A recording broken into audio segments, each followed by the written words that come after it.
Ito, em grego, é sombra. Se eu juntar as duas palavras, o que eu tenho? E o que eu quero? Boa sombra. Viu como é que é fácil aprender grego? Então, eu é bom. Angelion é a palavra mensageiro. Angelo, mensageiro, anjo, Ângela. Angelion, mensagem. Então, eu, Angelion, boa mensagem. Então, não é para nós ficarmos calados. Justamente é o contrário para falar. Você, não, mas crente é muito chato, fica falando de Jesus, da salvação. Blá, blá, blá. Desculpa, mas se eu não falar... Entendeu? E Jesus falou que eu tenho que procurar o eu, o Angelion. Então eu tenho que preparar o Angelion em vários sentidos. Não é só o bíblico. Como eu falei, Ângela, eu estava ali, escutei duas mulheres na fila elogiando o seu jeito de olhar, o seu jeito de... Poxa, é o evangelho, você faz a pessoa se sentir bem. E Jesus proclamou as boas novas, o evangelho do reino. Agora é interessante que Jesus veio a algum lugar aqui do Mar da Galileia, como falei para vocês, já não pode colocar o X. Alguns pensam que foi na montanha do Abel, que eu vou mostrar para vocês. Alguns pensam que foi aqui. Tem gente que acha que foi até em Tabor. Foi em algum lugar aqui na encosta. Tá certo? Embora o Tabor está um pouquinho afastado. E naquela época havia um costume muito interessante. Coisas importantes não podem ser ditas em pé, com pressa. Até hoje com os beduínos é assim. Eu quero conversar com você, Rodrigo. É importante? Se eu continuar em pé, pode falar. No costume bíblico, eu estou te desrespeitando, não estou dando bola para você. É como se eu saísse e te deixasse falando sozinho.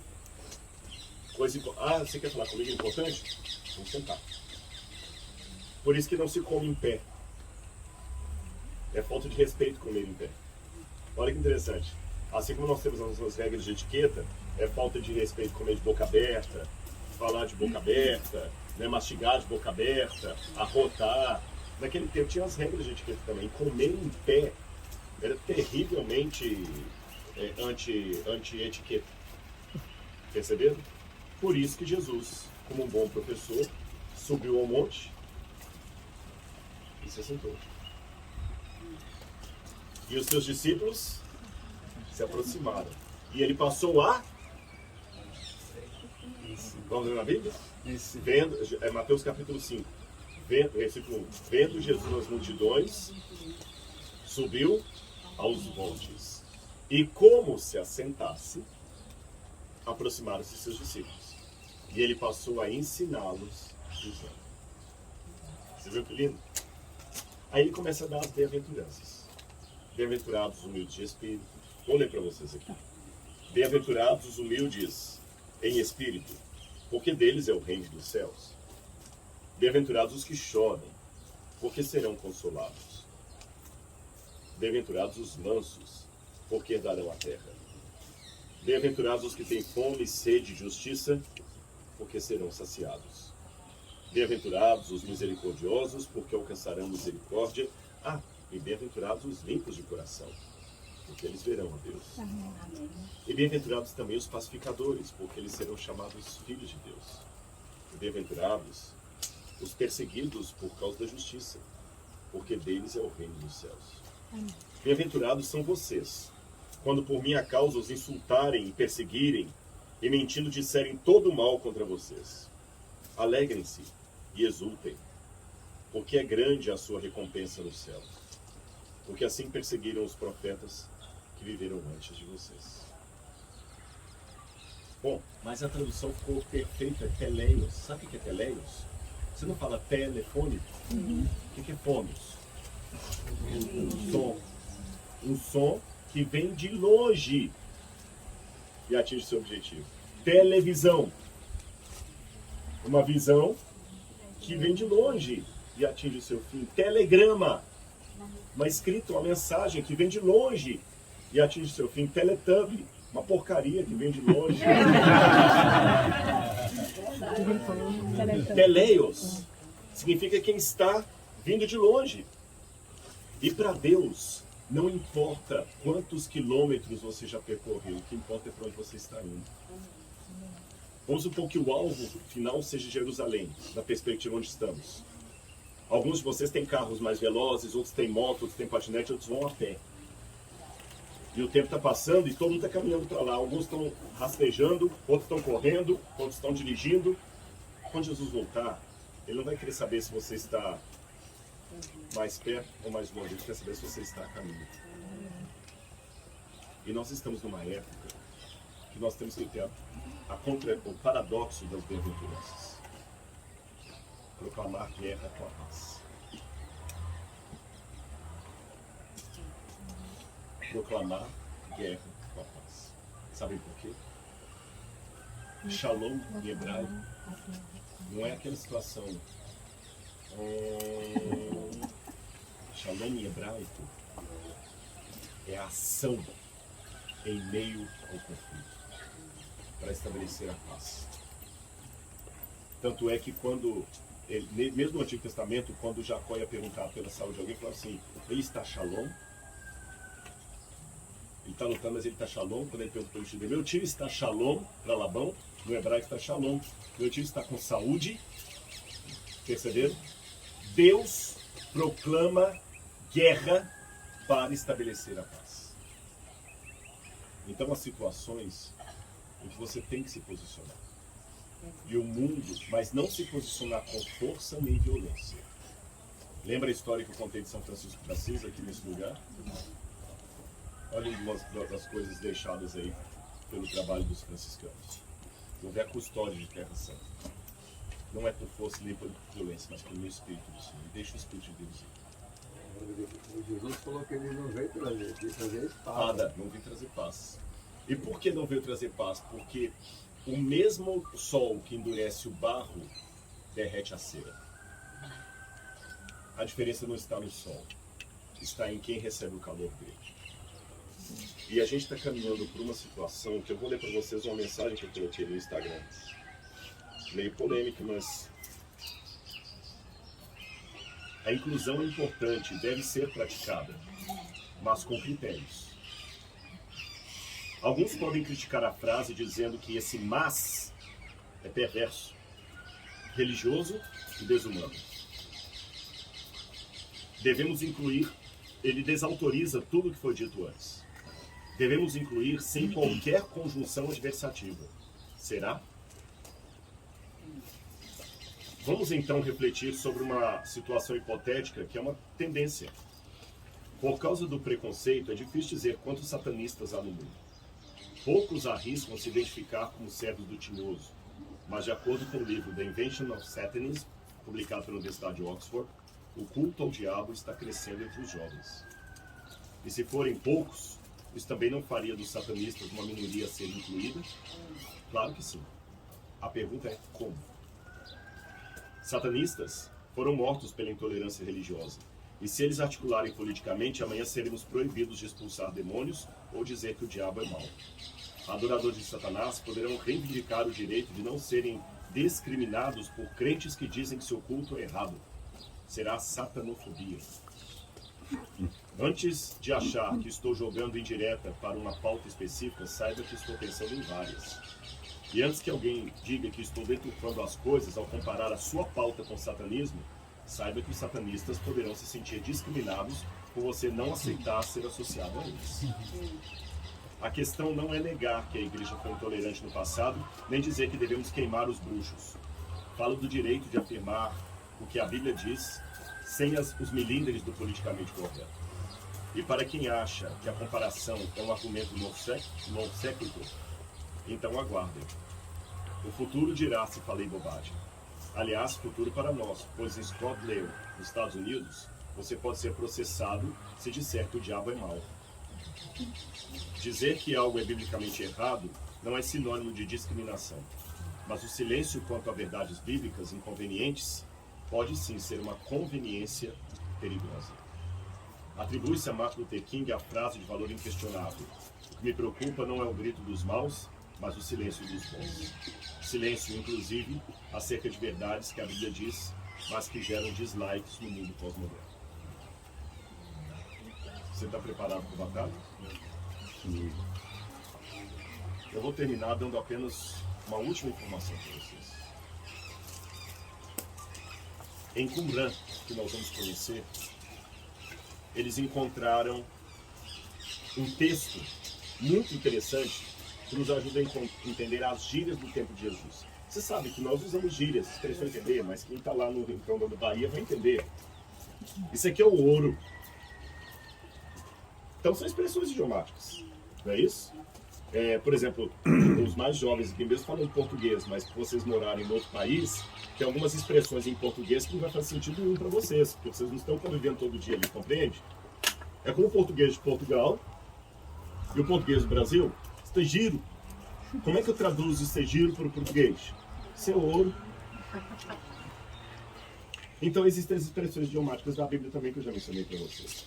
Mas quais eram essas expressões? Muitas delas perderam no tempo. E em Qumran, onde nós vamos visitar, eles encontraram um texto que fala assim: bem-aventurados os Anavei Rua.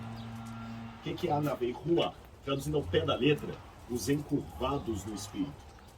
Rua, em hebraico, é a mesma palavra para espírito, sopro.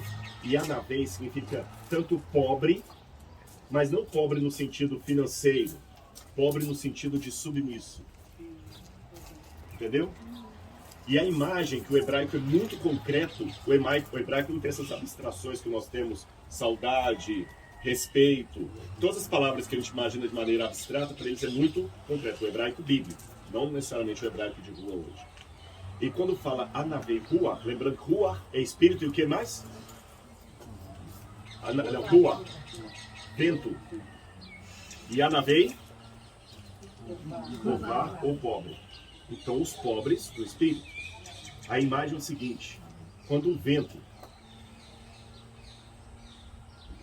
sopra uma plantação de trigo, o que o trigo faz? Contrário ao vento? Na direção do vento. Felizes aqueles que se curvam na direção do sopro. Amém. Esse texto de Qumran me ajudou a entender a expressão idiomática de Jesus que abre as bem-aventuranças. Bem-aventurados os pobres de espírito, aquele que quando Deus sopra, ele obedece. Então eu quero falar uma coisa para você hoje: pode esquecer de tudo da viagem, mas lembra disso. Eu sei que muitos de vocês vieram aqui para buscar um reavivamento espiritual em sua vida. Amém. Sabe, às vezes assim, você está tão cansado de... Você não está vendo mais os milagres da era apostólica? Onde é que está aquela coisa? Onde é que está? Eu fiz uma oração com uma pessoa muito querida esses dias aí, com câncer, da Alex, sabe quem eu estou falando? E eu falei assim: eu queria ter o poder de falar agora assim, que está curado. E ele sai dali, mas às vezes parece que... E muitas vezes a gente vem para cá e fala assim: ó, já que eu não estou vendo o milagre, eu vou pelo menos onde o milagre aconteceu para ver se eu... Mas eu vou dar o maior milagre para você. Não busque longe o que está perto. Tá bem? Está soprando em você hoje. Ele não desistiu de você. Ele está soprando, curve-se e deixe as consequências com ele. Quer sejam dislikes, quer seja rejeição, quer seja qualquer coisa. Entregue o seu coração a Cristo hoje. Amém. E como eu falei outro dia, eu vou repetir: você e Jesus serão sempre a maioria esmagadora onde quer que você esteja. E os seus pecados são apenas um grão de areia no mar da graça de Deus. Amém. Ele ama você.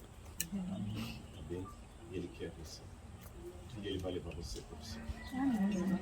Eu não posso dizer que foi aqui que Jesus aconteceu, que Jesus falou essas palavras. Mas eu posso dizer que talvez é aqui que elas estão entrando no seu coração de uma maneira tão profunda que vai fazer uma mudança muito grande na sua vida. Amém. Bem? Vamos orar? E que tal nós fazemos agora a oração para o Senhor Jesus?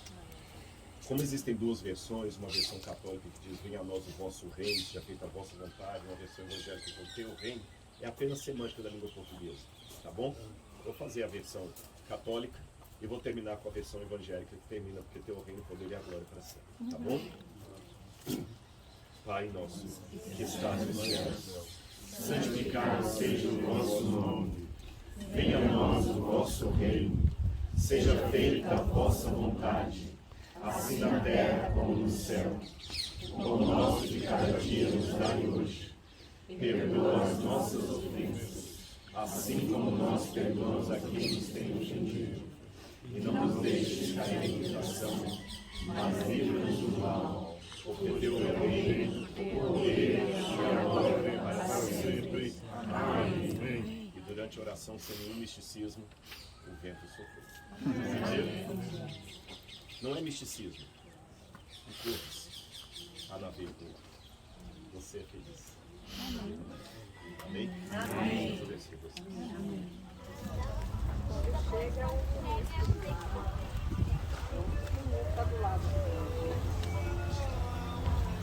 Vamos agora fazer o passeio de barco.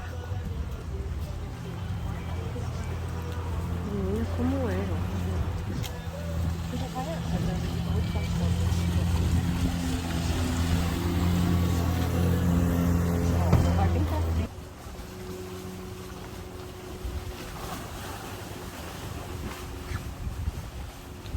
A fé dela fica nessa direção, no alto da montanha. Essa cidade foi a cidade onde muita coisa da Cabala começou, Talmud foi redigido em parte ali. E ali tinha algo que é testemunhado no segundo século, que as pessoas daqui de baixo se admiravam, porque não tinha energia elétrica na época, era luz de lamparina. Então quando isso escurecia, imagina o breu que dava isso aqui. Imagina o breu. E daqui de baixo, as pessoas conseguiam ver as lamparinas sendo acesas lá de Yitzhak. Isso era admirável. E quando tinha a época da Páscoa, o pessoal acendia as tochas de Yitzhak e todo mundo via daqui. Isso causava admiração, as tochas e as lamparinas. Jesus certamente usou isto como emblema para dar um dos seus ensinamentos. Não se esconde uma cidade edificada sobre o monte. Assim também vocês, brilhe a luz de vocês, para que as pessoas vejam e fiquem admiradas e glorifiquem o Pai que está no céu. Olha como é que o ensino de Jesus era simples. Ele falou algo que todo mundo entendia. Está vendo? Não pode esconder uma cidade edificada sobre o monte. Seja você assim também. E que no mar tumultuado da sua vida, Jesus possa trazer a bonança que ele trouxe aqui no mar da Galileia. Tá bom? Porque aquela tempestade aqui não foi uma tempestade de chuva. O Evangelho fala que foi uma tempestade de vento. Lembra que eu falei vem lá do norte o rio? Ali forma um túnel. Lembra as pessoas fazendo a montanha? Forma um funil ali. E você sabe, o vento quando ele passa, quando ele vai passando forte, mas ele passa num lugar mais estreito, o que acontece? Ele pega mais pressão. Então quando o vento bate aqui com muita pressão, tem ondas aqui da altura de 3, 4 metros. Já teve onda aqui que destruiu o asfalto lá na cidade de Tibérias. Então imagina... Isso tem até hoje. Até hoje, sim. Aí você vê o porquê do poder de Jesus de acalmar as águas e acalmar o coração dos discípulos. Podemos? Já ficou com medo. Tá bom? Que Deus abençoe muito vocês nesse momento. Entenderam a geografia do local?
vi ali, madeira mesmo.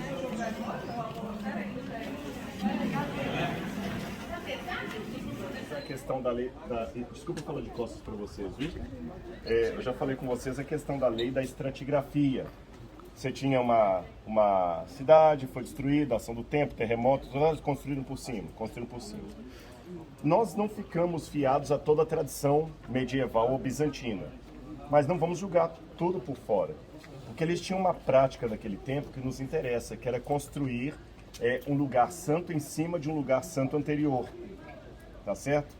E aí o que nós temos aqui? Quando os arqueólogos escavaram, eles descobriram que aqui você tem uma estrutura de uma casa chamada ínsula do primeiro século. Aqui onde nós estamos não é muito fácil ver a ínsula, não. Dá para ver sim. Nós temos um pedaço aqui do chão dela, tá bom? Da ínsula. Nós temos um pedaço aqui e ali dentro um pedaço, esse piso aqui. O que é uma ínsula? É uma casa grande que eles faziam e alugavam vários cômodos dela. Então eu tenho uma casa dessas do primeiro século, essa ínsula que tem vários cômodos no meio dela que eram alugados. O que mais que eu tenho além disso? Bom, além disso, eu percebo que era a casa de um pescador. Por que a gente sabe que era a casa de um pescador? Porque encontraram aqui muitos anzóis e elementos de pesca. Além disso, essa casa está muito perto do porto. Quando a gente entrou, vocês viram antes da gente tirar a foto ali, não tinha uma casa, esse prédio aqui? Sim. O porto da cidade dava ali. Então, segura para mim, por gentileza. Depois eu mostro para vocês aqui atrás. Ó, nós estamos aqui assim mais ou menos, ó. Aqui era o porto. Tá bem? Eu vou virar aqui. Todo mundo lá atrás já viu? Sim. Ó, vou mostrar onde é que nós estamos. Nós estamos aqui assim, ó. Assim que era a cidade, tá bom? E o porto fica ali atrás, ó. Então quem morava aqui, morava perto do porto. Nós estamos aqui, ó. Tá bom? Pertinho do porto. Um pescador que morava perto do porto, tudo bem. Só que em cima da casa desse pescador, no quarto século, eles construíram uma igreja cristã, que ele chama de Domus Ecclesia. E a gente tem vários outros elementos que mostram que os cristãos primitivos, primeiro eles faziam da casa deles a igreja. Não havia, na época do livro de Atos dos Apóstolos, esse conceito de igreja que nós temos hoje. Você está na Igreja Assembleia de Deus da Barra da Tijuca, Igreja Batista de tal lugar. A igreja era na casa das pessoas. Os cristãos eram uma religião ilícita. Eles não tinham autorização para ter templo próprio, tá certo? Então era nas casas. Paulo fala isso várias vezes.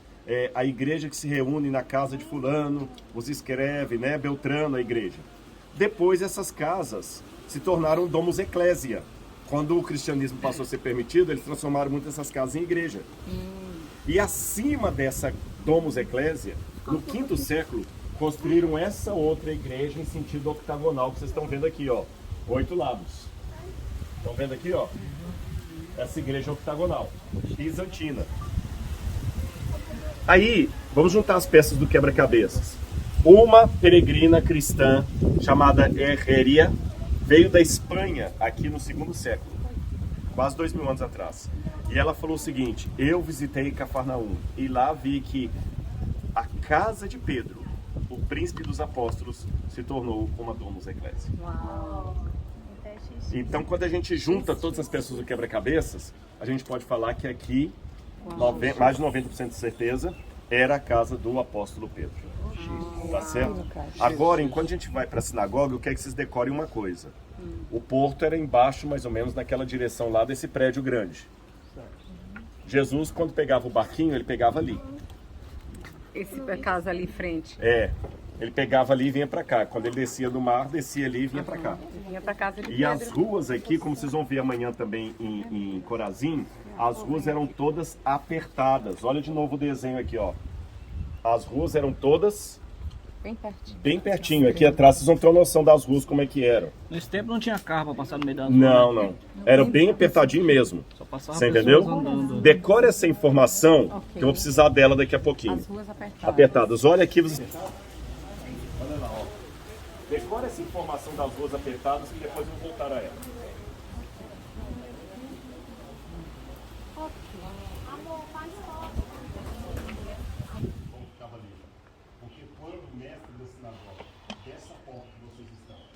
guiava um carrinho com a arca da aliança, simbolizando a arca da aliança, ele abria a Torá, que é o livro sagrado, os 5 primeiros livros de Moisés.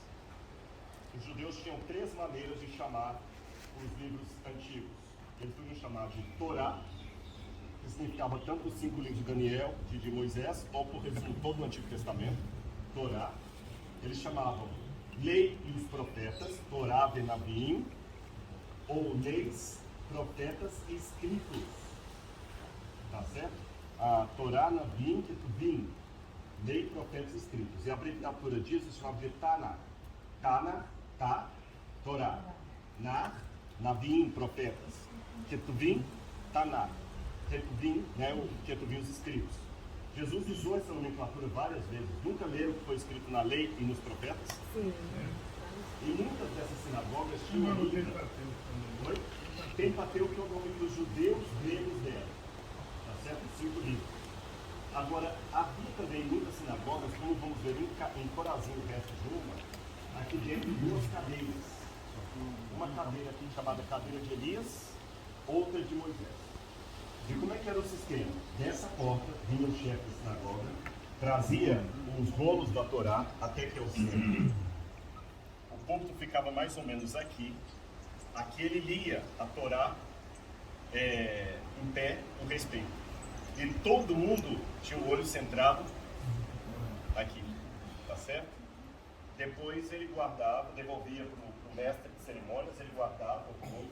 Aí a pessoa que leu vinha aqui, sentava na cadeira de Elias ou de Moisés e dava o discurso dele, porque coisas importantes não podem ser ditas em pé. Então o sermão era sentado. Sentado. Todo mundo assistia de lá. Na verdade, quem está aqui, todo mundo fica com o olho centrado. Uma notinha de rodapé para no... A pessoa falando olhava para Oi? Não, ele olhava para... Aquele sentado aqui, ele podia olhar para todos os lados. Aqui, as pessoas sentavam. Esses lugares aqui eram os primeiros lugares, só sentado aqui no vídeo. Primeira ancião. Lá do lado tem essa linha das crianças. A pessoa que falava, você está ou na lei de Moisés, ou na cadeira de Moisés, ou na cadeira de Elias. Porque Elias representa os profetas, e Moisés representa a lei. Por isso, quando Jesus transfigurou lá, quem apareceu para ele? Moisés e Elias. Os dois estão apontando para ele, tá certo? Agora, olha que interessante. Quando o cristianismo surgiu como igreja, no início das casas, as primeiras igrejas cristãs, vocês viram ali no formato octagonal, continuam mantendo a ideia do centro da palavra. Só que quando a igreja trocou a palavra pelo sacramento, o que aconteceu? Eles mudaram a disposição dos móveis. O púlpito foi para o lado. No lugar do púlpito veio a mesa da Eucaristia e as cadeiras saíram do lado e ficavam assim, com o celebrante um pouco mais alto para mostrar a superioridade. Perceberam o que aconteceu? Quando veio a época da Reforma Protestante, que Lutero queria implantar o solo e a escritura, o que ele fez? Pegou a mesa da comunhão, botou na frente e jogou o púlpito atrás. O púlpito ficava só do lado. Quem aqui é católico já viu que na igreja católica o púlpito sempre fica do lado. E o mais importante no altar é o Santíssimo Sacramento. No Brasil, Santíssimo Sacramento. Não sei se em Portugal também chama Santíssimo Sacramento. Porque agora o culto é a missa. Missa em latim é sacrifício. Então o centro agora é o sacramento. Na versão luterana, o centro é a palavra. Por isso que na versão luterana, as igrejas luteranas, o púlpito foi para frente e a mesa da comunhão veio para cá. O que eu estou contando isso para vocês? Vocês estão observando que a disposição dos móveis dentro do ambiente reflete a teologia corrente? Aí só para vocês pensarem, o que está acontecendo hoje no Brasil? O povo está sumindo e está vindo a banda. Não tem mais. Eu não estou querendo ser fanático, mas isso será que não reflete um espírito do nosso tempo, onde agora o mais importante na celebração não é mais a palavra, e sim a música? Nada contra a música. Vocês estão entendendo? A questão não é se o cachorro bate o rabo, quando o rabo começa a bater o cachorro. Então tem lugar que você vê que o pregador já faz um talk show, ele fica esse aqui, ele vai escutar, ele fala e tudo e tal, não tem púlpito, não tem coisa e tudo luz. Então, só para a gente pensar, não quero aqui resolver um problema, mas só colocar vocês para pensar. A disposição dos móveis na igreja hoje não está refletindo talvez uma cultura menos bíblica e mais celebration? Para agradar o que você falou ontem, agradar. Herodes, Mônimo, Caiustos, Julius Matóis, Tecnói, Ectecanta, Tonquiona, seria Herodes e Mônimos, filhos de Justus, e seus filhos ergueram essa coluna. Então havia muito costume assim, quando a sinagoga era construída, pessoas que tinham condição financeira ajudavam, e você colocava uma pedrinha com o seu nome lá, já até sugerido que mais aqui no museu, já que eu falei do museu, um parênteses, depois eu queria pedir uma coisa, se não for abuso, desculpa gente, eu lembrei isso agora. Vários de vocês falaram que eu estou fazendo curso, a Bíblia comentada, sem constrangimento, não ficar chateado por dizer, mas alguém sugeriu que você não faz um vídeo com o pessoal da Bíblia comentada, ele ia lá, voltava no barco e descia. Raciocínio comigo, ele desceu ali naquela casa que vocês passaram. Quando Jesus desceu, ele foi para a casa de Levi e Mateus. Levi e Mateus morava aqui, era o cobrador de impostos. E ele deveria ter uma casa por ali, porque ali ficava um cara da aduaneira. Vocês estão entendendo a lógica? Jesus chegou e aqui estava lotado de gente. O que eu pedi para vocês prestarem atenção ali? As ruas? Muito bem, as ruas estranhas. Jesus chegou e a fama dele já tinha corrido por toda parte. Imagine alguém famoso. A Laura foi esses dias lavar roupa na casa de uma amiga nossa lá em Jerusalém. Ela não pôde andar a pé porque o Biden estava aqui e fecharam a rua do Biden. Imagina Jesus com a fama de multiplicar pão para todo mundo. Imagina Jesus com a fama de andar sobre as águas. Imagina Jesus com a fama de fazer milagres. Quando Jesus chegou ali, aqui estava apinhado de gente querendo ver Jesus. Enquanto isso, aqui atrás, morava o chefe dessa sinagoga. Como é que é o local? E ele tinha um problema muito sério. A filha dele estava bem baixa. A menina tinha 12 anos. Sério? Imagina a angústia daquele pai. Nos filmes parece que tá longe. A menina tá mal, não sei o que fazer, né? Olha, não tem mais o que fazer, sabe aquele negócio? Abriu e o camarada esperado, vou pedir Jesus, ajuda, é claro. Escuta quando Jesus chega, você está sabendo, eu não estou sabendo, ele sempre com Pedro, com todo mundo, saiu. Só que chega, e quando você está aflito, parece que aí o tempo tem outra categoria, não vem, aí eles falam para ele, Jesus, o barco de Jesus está vindo lá na frente. Ele deve ter deixado a menina desesperada. E saiu vazado, correndo por essas ruas estreitas, que hoje está vendo tudo limpo, mas havia várias casas aqui. Dá licença tudo com pressa, desculpa, ele nem se pediu licença, já está empurrando. Aí disse que, enquanto Jesus lhe dizia essa coisa, em Mateus capítulo 9, versículo 18, eis que um chefe da sinagoga, aproximando-se, o adorou e disse, minha filha, aqui na versão de Mateus diz, minha filha morreu agora mesmo, mas na versão de Marcos, a menina não tinha morrido. Ele falou, coloca a mão sobre ela. Jesus se levantou e o seguiu, juntamente com seus discípulos. Jesus veio, a rua toda entupida, Jesus veio de lá. O outro evangelho traz o nome desse homem. O nome dele era Jairo. Vamos ver o que aconteceu naquele ambiente em nome. Venham comigo que eu vou mostrar para vocês provavelmente escada aqui, ó. Estão vendo aqui? Aqui tinha uma casa. Pela proximidade dessa casa, a questão daquelas pedras ali, pedras de moinho, para fazer farinha de pão. Nós vamos ver depois em Corazinho outra delas, tá bom? Pedra de moinho para fazer farinha de pão. Mas imagina aquele dia não tinha clima para farinha, não tinha clima para nada. Aquele homem estava desesperado e avisaram para ele, Jairo, o mestre está vindo lá. Ele desceu, como dizem em Minas, desceu vazado por aqui e foi correndo nessa direção.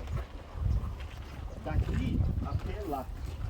Mas imaginem que Você fala o corpo. para quem está no desespero, é um caminho sem fim. E quando ele está puxando Jesus no meio da multidão, olha o que acontece. Jesus levantou e o seguiu. E eis que uma mulher que 12 anos vinha sofrendo de uma hemorragia, veio por detrás de Jesus e tocou na borda da capa dele. Vocês viram o talit, que algumas pessoas queriam comprar o talit? Vocês viram que o talit tem uns fiapinhos, o judeu não usa aquilo de tzitzi. Essa orla da veste de Jesus era de tzitzi. Só que um homem religioso, ele tinha suas regras de purificação, e entre elas estava não tocar em sangue. E aquela mulher tinha 12 anos que ela vinha sofrendo de hemorragia. E ela tocou em Jesus. Talvez não era uma mulher conhecida aqui da região, porque senão ninguém deixaria ela chegar perto de Jesus. Mas também era uma mulher que já não tinha marido, senão era o marido que viria pedir para ela pelas regras para ela. Agora imagina no meio da multidão aqui, aquela mulher desesperada, de desespero. Eu sei, Senhor, me perdoa, eu sei que eu vou contaminá-lo, mas deixa primeiro. E tocou. Quando ela tocou, ela sentiu que ela foi curada. Na hora que ela sentiu que ela foi curada, Jesus parou. Falou assim, quem me tocou? Olha a situação. Pedro falou assim, todo mundo está te tocando, o Senhor pergunta quem te tocou. Calma, Pedro. Porque eu sei que de mim saiu por mim. Em outras traduções, de mim saiu virtude. Interessante, um monte de gente estava tocando em Jesus, mas nem todo mundo conseguiu tirar a virtude dele. Já pensou? Nem todo mundo conseguiu tirar a virtude dele. Aquela mulher tirou. E quando ele falou isso, ela pensou, agora ele vai mandar me apedrejar. Aí Jesus olhou e falou, porque dizia consigo mesmo, se eu apenas tocar na capa dele, ficarei curado. Então Jesus, voltando-se e vendo-a, disse, coragem, você foi salvo porque teve. Você foi salvo porque teve. Naquele momento, chegaram para Jairo e falaram assim, Jairo,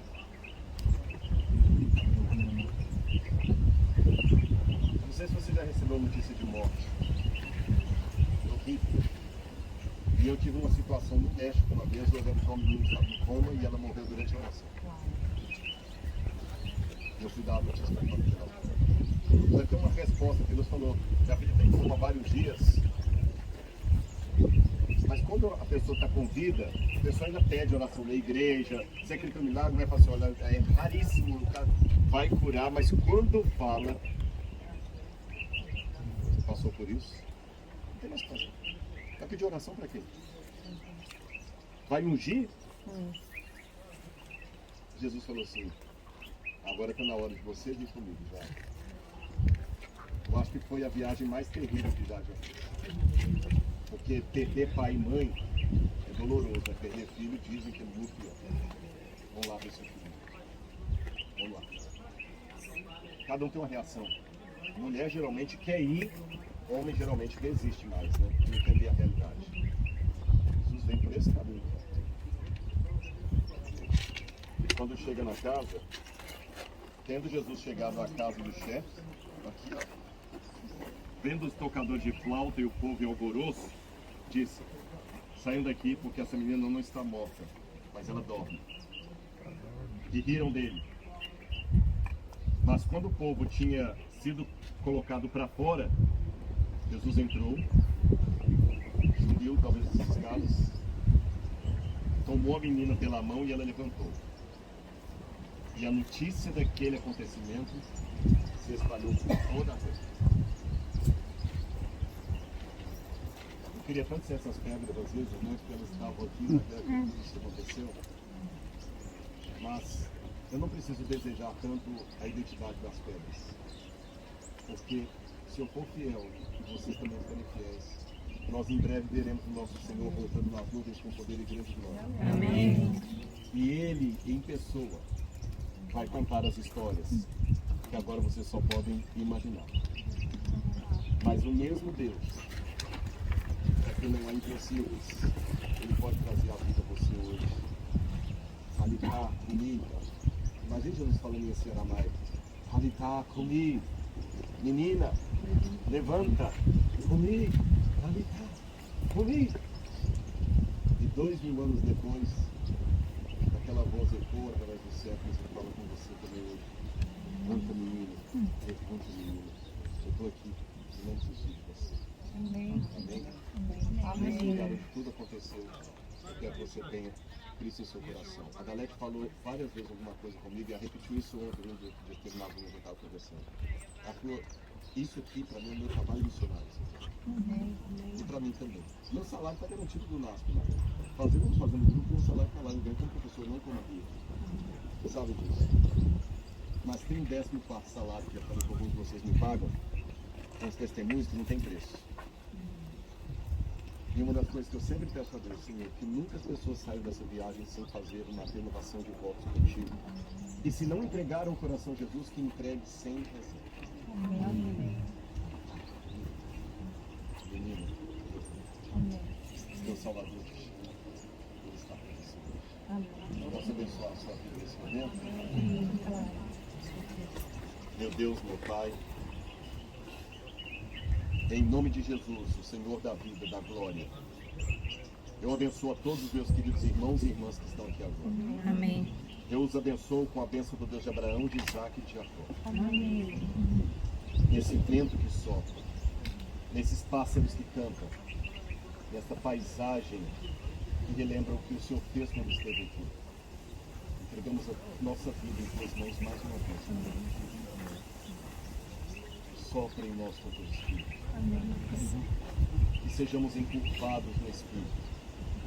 Bem-aventurados os humildes de Espírito, que deles é o reino. Amém. Bem-aventurados somos nós, Senhor, quando fomos perseguidos. Quando o desânimo bater a porta, fica conosco, Deus. Não permita que ninguém volte para casa aqui sem um verdadeiro encontro contigo. Amamos a Ti, Senhor. Opera um milagre em nós hoje. Traga-nos a vida como se fosse aquela menina que eu nem sei o nome. Aquela menina que o Senhor chamou apenas de menina. Tá. Cura-nos, ó Pai. E ajuda-nos na nossa fraqueza. Em nome de Jesus. Que a graça de Deus esteja com todos vocês. Amém. Amém.